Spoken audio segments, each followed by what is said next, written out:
Bonsoir à tous et bienvenue dans Nous sommes ensemble.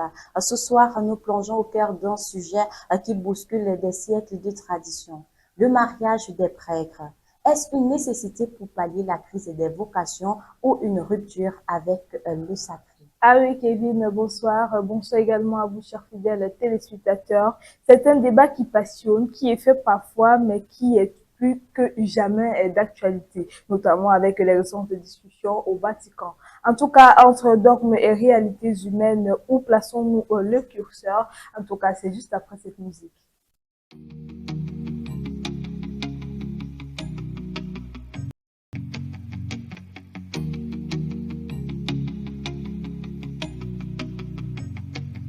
Mahaba kiri kiri lendia. Ma courme bon assis, ma corlène est à tes âmes, car à chaque jour suffit sa peine, maman. À chaque jour suffit sa peine, maman. Tous les jours, ma naviguer sans boussole, il ne compliquait mes ambitions, yobé ma boussole. C'est lui qui tient les rênes, maman. C'est lui qui tient les rênes. Zambé, Zambé, oh. Ils ne peuvent pas comprendre. Zambé, Zambé, oh non, ils ne peuvent pas comprendre.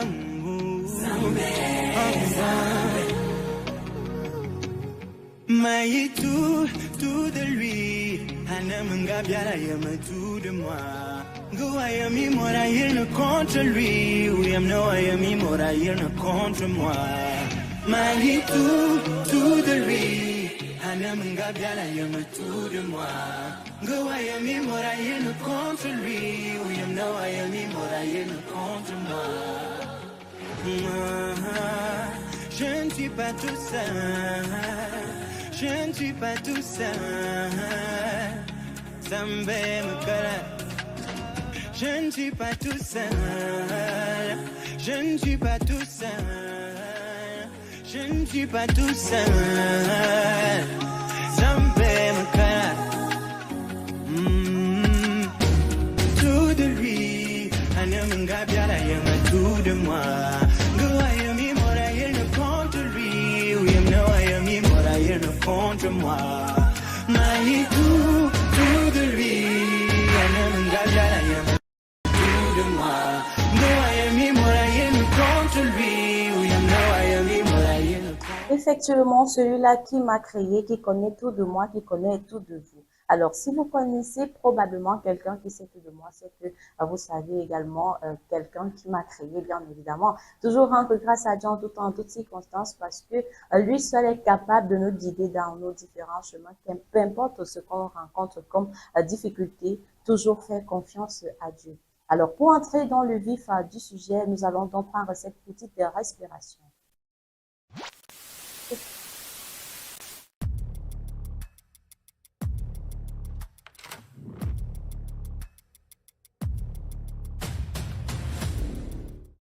Alors, mariage et prêtre, un débat qui divise finalement. Déjà, il faut comprendre que les prêtres, bon, généralement, depuis qu'on est tout petit, on nous dit toujours que non, les prêtres ne doivent pas se marier, c'est interdit, etc. Mais on doit aussi comprendre qu'il y a il y a cette solitude-là qui pousse certains à se retrouver dans des relations. C'est pas évident, surtout pour un homme, hein, de se préserver, de rester chaste ou de ne pas aussi fonder sa famille.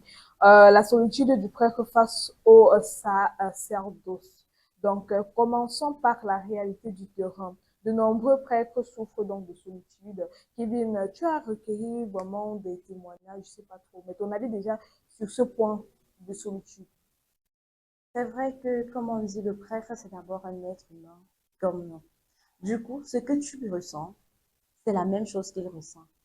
Donc, les gens qui ont tendance à dire que non, parce que tu es prêtre, tu ne dois pas avoir certains ressentis, parce que tu es prêtre, tu n'as pas besoin de vivre cette solitude. Non, attention. On sait qu'on attend quoi d'un prêtre? Lorsqu'on est prêtre, on sait que non, c'est celui-là qui va aller lire la messe, c'est celui-là qui est là pour conseiller ses fidèles, c'est celui-là qui doit marcher selon la volonté de Dieu, qui doit annoncer l'évangile et tout cela. Mais est-ce que vous ne vous posez pas une seule question, un seul instant que bon, lui, il fait comment? Vu que Il est conçu comme nous. Il est fait de chair comme nous. Est-ce qu'il ne ressent pas ses besoins? Est-ce que de temps en temps, il n'a pas besoin du cri d'un enfant à ses côtés, de savoir au Voilà. moins qu'il a une progéniture, de savoir au moins qu'il a une femme lorsque tout semble dur, parce que quand on ne se montre pas, certes, Dieu est là pour nous, mais lui-même, il sait aussi qu'il nous a créés pour nous mettre à disposition des uns des autres. Donc, même si on cause avec Dieu, cela n'empêche qu'on peut causer avec notre prochain. Peut-être tu as une femme à tes côtés, comme on sait que dans une relation, dans un couple, quand ça ne va pas avec l'homme, quand l'homme rentre le soir, il est épuisé, la femme va essayer de remonter le moral de son Voilà. mari. Donc, de temps en temps, ils ont aussi besoin de cela. Alors, Gabelle, tu as parlé d'un témoignage, effectivement. Donc, il a gardé l'anonymat. Il faut dire que c'est un ancien prêtre qui a quitté les ogres après 15 ans de ministère. Waouh! Après 15 ans de ministère. Ouais. Ça veut dire que finalement, il en est arrivé à bout. Il Ouais, n'en ça pouvait pesait plus. trop. Hein, parce que ce sont des trucs que tu n'as personne avec qui parler. Bah, quand tu vas aller même prendre un fidèle, l'un de tes fidèles, tu vas essayer d'expliquer la situation, il va plus te voir de la même façon, il va plus essayer de se comprendre parce que ce n'est pas ce qu'il attend de toi. Alors, il nous dit, la charge pastorale est immense. Le soir, quand je rentrais dans mon prébistère, vide, le silence n'était plus une prière, mais un poids. Voilà, généralement, quand on parle de silence, quand tu entres dans le silence, dans ton intimité avec Dieu, c'est pour prier. Mais après cette prière-là, ce silence, donc, parce que généralement, dans les prévistères, dans les prévistères, c'est généralement ces maisons où on loge les prêtres et qu'on t'envoie quelque part. Tu es seul. Face à toi, il n'y a personne. Il y a une personne qui peut te faire à manger dans certaines, je sais pas, quand on peut t'envoyer dans une localité où il y a personne qui peut te faire manger. Dans certaines églises, peut-être que ce sont ces femmes d'église-là qui viendront de temps en temps te faire à manger. Or, mais moi, je me dis, à un certain moment, hein, une chose est sûre, vous êtes d'abord des hommes. Les prêtres sont d'abord des hommes. Ceci dit, est-ce que vous n'allez donc pas avoir certaines envies? Par le simple fait même que peut-être une jeune fille va venir vous faire manger tous les jours ou alors une dame de l'église, est-ce que ça ne va pas vous pousser également à pécher contre votre conviction? C'est que bien, on va beau critiquer certains couples, mais la solitude détruit. La solitude rend dépressif, la solitude vous rend aigri, peut-être avec votre prochain. Maintenant, vous vous socialisez avec les autres, c'est un problème. En tant que prêtre, comme tu l'as si bien dit, ce sont des personnes faire de charge, même comme nous. Donc, parfois, ils ont besoin également d'affection, d'amour, peut-être de fonder leur propre famille parce que généralement, ces personnes-là sont les plus, étant donné qu'ils sont déjà les hommes de Dieu, ils ont la crainte de Dieu, naturellement, ils doivent déjà être les personnes les plus saintes, entre guillemets, Bien dans sûr. ce type de relation.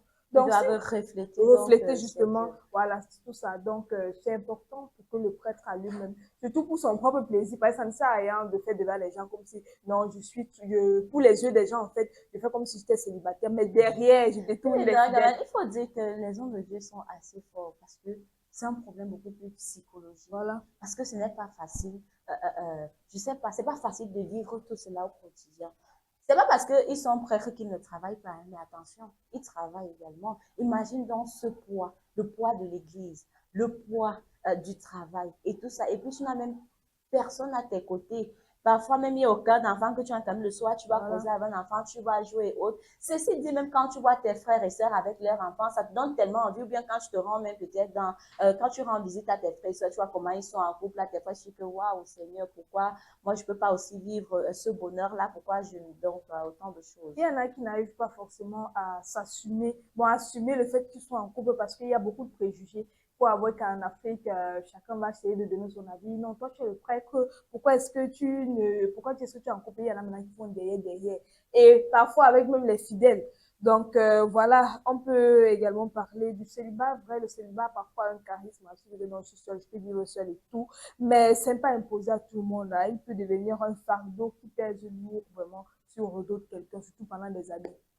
Alors, quand on parle de charisme ici, ce n'est pas le charisme que vous dites, voilà, que non, je suis charismatique, j'ai porté un vêtement. Le charismatique, on dit, je sais pas, qu'on appelle dans le quartier, tu es Ouais. dedans, tu es beau, tu as les vêtements. Et non, c'est pas ce charisme-là. Ici, on parle du charisme qui signifie le don. Ce don-là, parce que chacun est doté d'un don précis que Dieu lui a donné. Si toi, par exemple, tu as le don de chanter, moi, par exemple, j'ai le don de la lecture ou alors de la liturgie. Alors, si toi, tu as le don, que je sais pas, de la charité, de la patience, parce qu'il y a des gens qui sont aussi hyper colériques, c'est pas leur don à eux, non, c'est juste quelque chose qui vient souvent enfuir nos dons, qui ne veut pas qu'on mette en valeur nos différents dons. Alors, il faut dire donc aussi que c'est un don de rester chaste en tant que prêtre. C'est un don. Ce n'est pas parce que tu es assez fort mentalement que tu peux y arriver. Non, il y a des gens que Dieu a vraiment dédié, a vraiment choisi pour dire que non, celui-ci, il peut supporter, Voilà. celui-ci, il peut vraiment rester chaste, celui-ci peut rester fidèle à ses convictions. On parle également de tradition, dogme et histoire. Donc justement, parlons-en. On croit généralement que le célibat date de l'origine de l'Église, mais c'est faux. Saint-Pierre était marié, le célibat est devenu une norme juridique principalement dans certains siècles connus.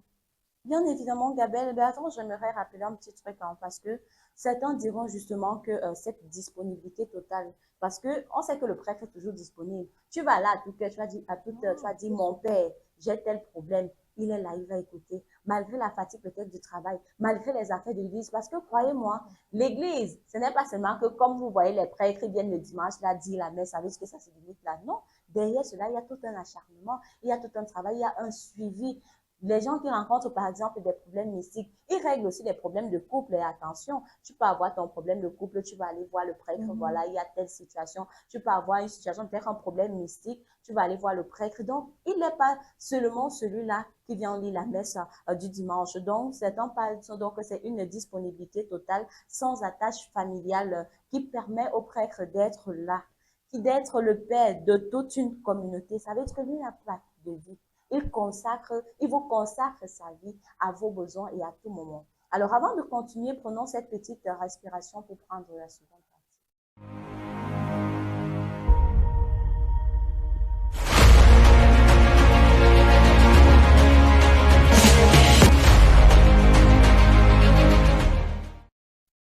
Donc, revenons sur ces points assez pertinents. Je parlais donc de tradition, dogme et histoire.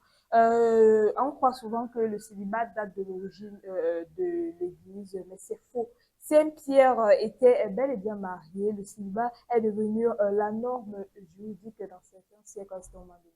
Bien évidemment, lorsqu'on lit la Bible, vous allez constater que la plupart des saints de la Bible étaient mariés. La plupart des saints avec des époux, des prophètes. Donc, je ne sais pas pourquoi, même Joseph, qui a été le père, je ne sais pas, le père de Jésus sur terre, si je peux le dire comme ça, parce qu'on sait que Marie a conçu par le Saint-Esprit et Joseph a été donc celui-là qui l'a accompagné dans son rôle de paternité. Donc, vous voyez donc que tous ces sangs-là avaient également des femmes. Donc, moi, je vais rejoindre cette idée qu'effectivement, Gabelle, c'est une loi qui a été instaurée. Et du coup, c'est ce qui attire le regard des gens. Quand on va voir un prêtre peut-être avec une femme, on va se dire que celui-là, vraiment, est-ce qu'il a raté sa vocation? Pourquoi il est allé là-bas s'il savait que non? On va comme un péché. Effectivement, parce que, à vrai dire, cela n'est pas interdit dans la Bible, je suis désolée. Alors, c'est un argument de poids pour les réformateurs. Si c'est une loi humaine non divine, elle peut être modifiée. C'est bien évidemment le cas. Cette loi peut être modifiée parce que à la base, tout homme est fait de chair. À la base, tout homme a des envies, des besoins.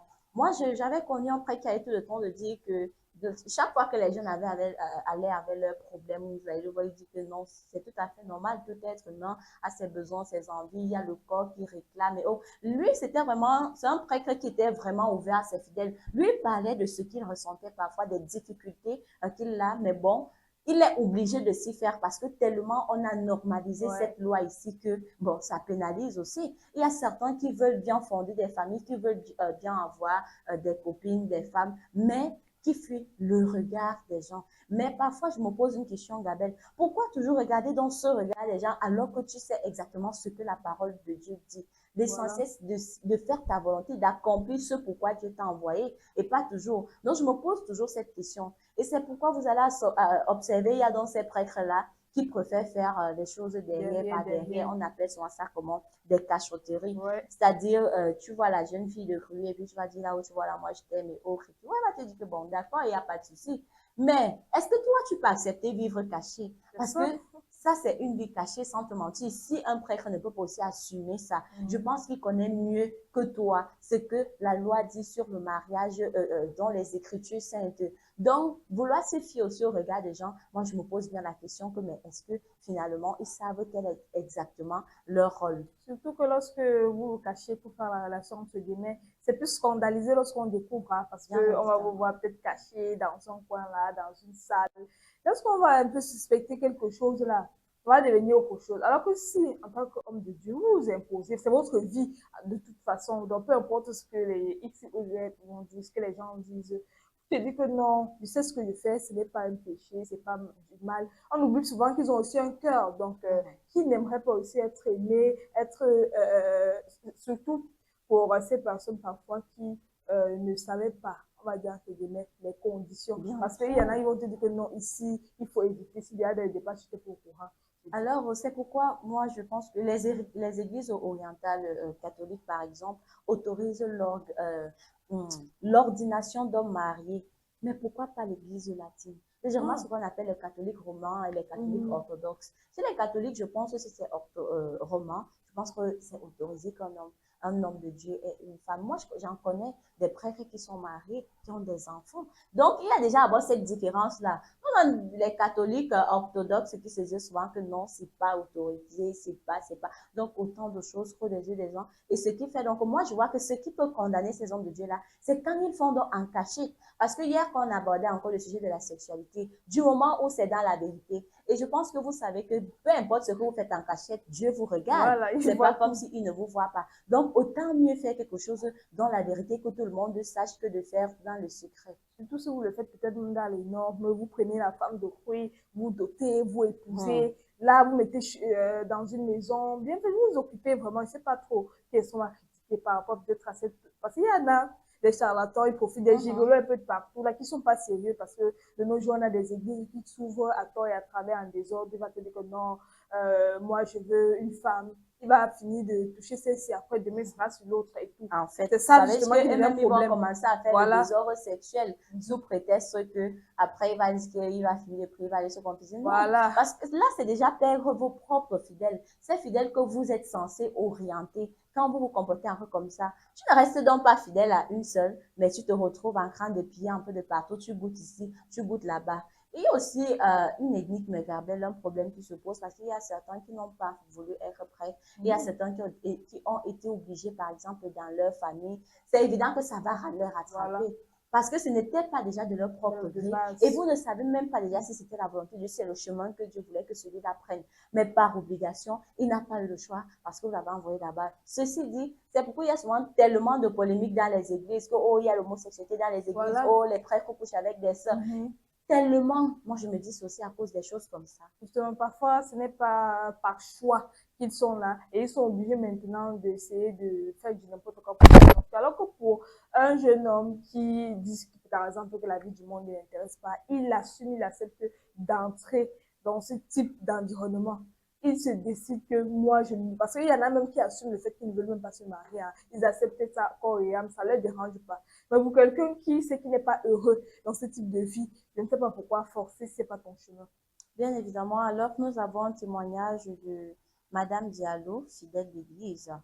Un prêtre marié comprendrait mieux mes problèmes de couple ou d'éducation des enfants. Moi, je pense que oui, Gabriel, parce que il est mieux placé. Il connaît mieux la Bible que toi. Parce que quand on dit prêtre ou bien quand on dit pape ou évêque, on sait que ce sont les représentants de Dieu sur terre. Donc, forcément, ils sont mieux placés pour vous renseigner à ce sujet. Si tu veux te marier, tu vas aller voir le prêtre que, bon, voici, j'ai rencontré tel, ou bien je rencontre telle difficulté dans mon mariage. Comment savoir que c'est la volonté de Dieu et autres, il va t'expliquer avec des versets bibliques à l'appui. Donc, et même aussi dans l'éducation des enfants, déjà que la Bible nous recommande d'éduquer les enfants dès le bas âge, de leur montrer que le meilleur chemin est celui de Dieu.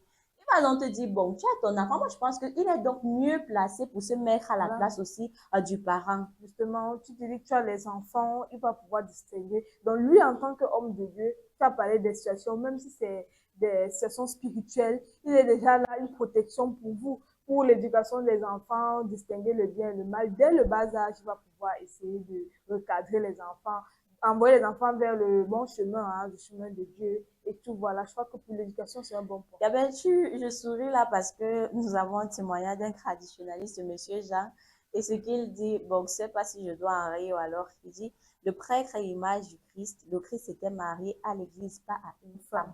Donc, pour lui, c'est que si tu as décidé d'être prêtre, il faut le, parce qu'il y a aussi un prêtre là qui se met souvent à côté les femmes des gens, ça dit, tu vois ta femme pas à l'église, alors que le prêtre a déjà les yeux, ou alors le pasteur a posé ses yeux sur ta femme et autres. Donc, pour lui, il pense que le prêtre est marié à l'église. Vous voyez donc que cette loi que les hommes ont instaurée a tellement pris d'ampleur que c'est devenu une énigme, c'est devenu un problème. En tout cas, il y a également la crise des vocations et l'impact social. On va tout de suite, juste après ceci.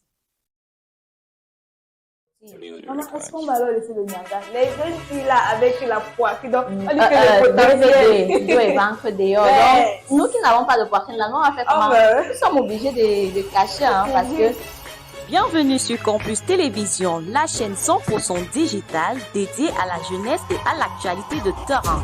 Ici, l'information prend vie, les débats s'animent et la parole est donnée à ceux qui font bouger le monde d'aujourd'hui et de demain. Des émissions originales, des reportages exclusifs, un flash info percutant et surtout une plateforme ouverte à toutes les idées jeunes et créatives. Campus Télévision, l'info qui vous touche, la voix des jeunes, le média des marques d'avenir. Alors, parlons à présent de crise de vocation et d'impact social. Gabriel, tu sais, regardons un peu les chiffres en Europe dans les zones, dans certaines zones d'Amazonie. Il y a plus de prêtres pour célébrer l'Eucharistie. Donc là-bas, le mariage pourrait-il, je ne sais pas, je me pose la question, est-ce que le mariage pourrait donc attirer de nouveaux profils? En tout cas, c'est l'argument pragmatique, hein. Mais attention, le mariage n'est pas une solution miracle. Les pasteurs protestants se marient et font aussi face à une baisse de fréquentation. Vous remarquez vraiment que les protestants, au fur et à mesure, se marient, hein, par rapport à avant. Bien sûr, il faut dire que les protestants, bon, c'est seulement chez les catholiques que c'est un peu compliqué, moi j'ai pu observer.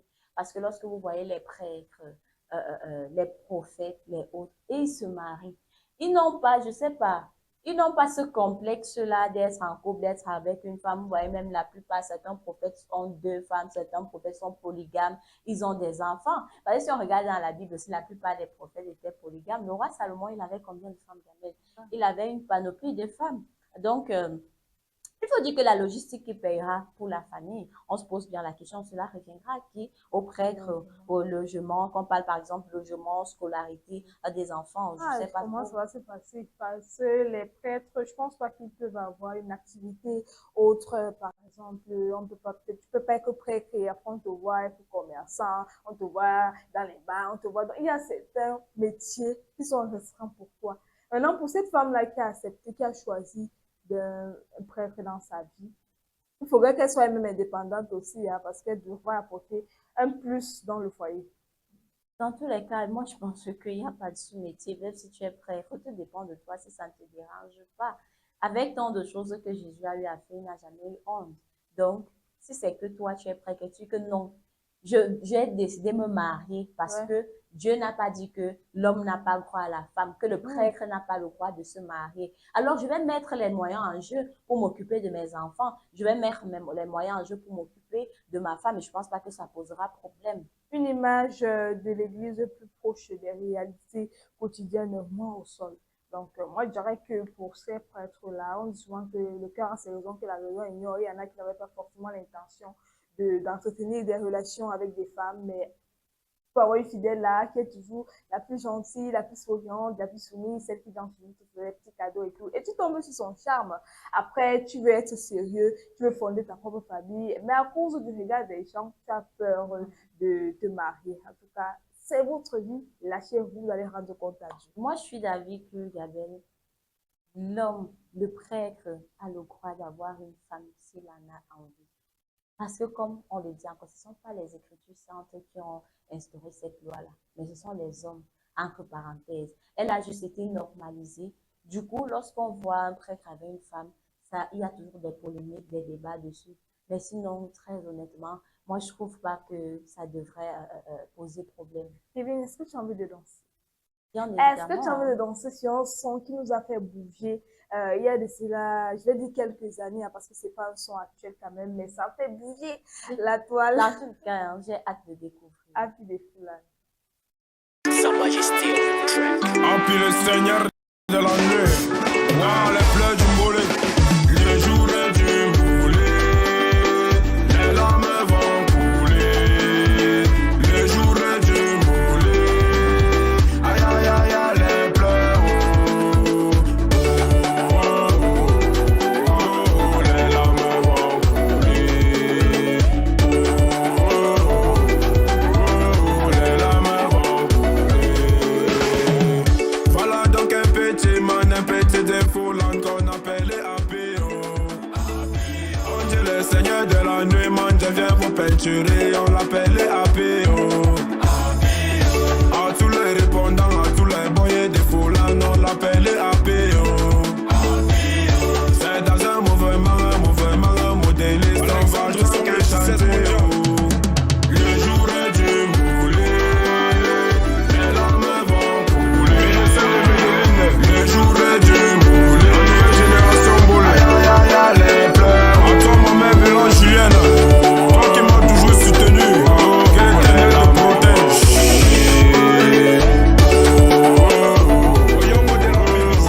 Stéphane Messina, le 13 des embûches.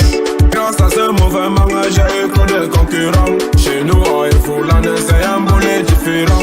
Faut que nous saboter là, nous on n'a pas vu que le temps est bloc. C'est le temps, on dit le temps, c'est de la jambe. Je connais la chanson, on dit je connais la musique. Moi c'est Aïreka, j'ai donc trop d'ambition. Et reste comme un gueule au fond des rangs, surtout pas des critiques. Avec tout mon répondant, on va donc chanter. Le jour du moulé, les larmes vont couler. Le jour du moulé, aïe aïe aïe aïe, les pleurs. On va le gros. Quand on le sent, j'entends mal les larmes. Les sangs bégalas, c'était toi. Stéphane Messina, les larmes. Le 13 des embûches. C'est Jean Macoun, Vladimir le doigté, Jordan Gassa, Arama William, Kaby Jason, Docteur Désiré Bidjo, Soldat Dozo. Ah je vais parler, ah c'est mon tour, mon petit tour, mal de mon séjour. Hey, au ghetto, dis-le, dis-le, dis le coup, le couteau, cherche quoi dans la soutane du prêtre. Oh tape, dis papa, dis papier, oh le pape, le pape cherche quoi au mariage des PD. Oh tape, dis le cul, le curé de ma paroisse cherche quoi à femme dans la nuit. Oh tape, dis la carte. Kevin, je veux parler. Parle, Je veux parler. parle. Le couple cherche quoi dans la soupane. S'il vous plaît. Au tape. Tape. Au tape. Le curé cherche quoi à femme dans la nuit. Au tape. Alors tellement vous condamnez les prêtres qui sont obligés de se rendre parce que rapidement, peut-être il a forcément croisé un curé à femme dans la nuit. On sait que femme c'est un endroit qui recouvre des prostituées, autres et tout. Peut-être donc, je ne devais pas donner mon point de vue dessus. Moi, je n'étais pas là, je n'ai pas vu. Donc, En tout cas, pour revenir au niveau du thème, on le voit, le sujet divise car il touche à l'essence même de l'identité du prêtre. Pour certains, c'est une évolution vitale, mais pour d'autres, une sécularisation dangereuse. Donc, faites le bon choix, mais surtout, assumez. alors, ce qui est sur un Gabel, c'est un dialogue ouvert. La question n'est plus Moi, je pense que vous devriez vraiment repenser, vous devriez vraiment revoir cela et vos lois que vous avez instaurées ici, là, sur cette terre. Quand franchir à l'église, c'est une question qui reste posée. Alors, quand abolir cette loi-là? Merci Kevin, merci à vous, chers fidèles téléspectateurs. N'oubliez pas que le débat se poursuit sur nos différentes plateformes Facebook et YouTube. Et vous, seriez-vous prête à voir votre curé avec une femme, une petite au quartier? Dis la caca, la caca, la caca et le champagne du pays. Le jour est du moulé, les larmes vont couler. Le jour est du moulé, aïe aïe aïe aïe les fleurs. C'était ici le colonel depuis la Belgique.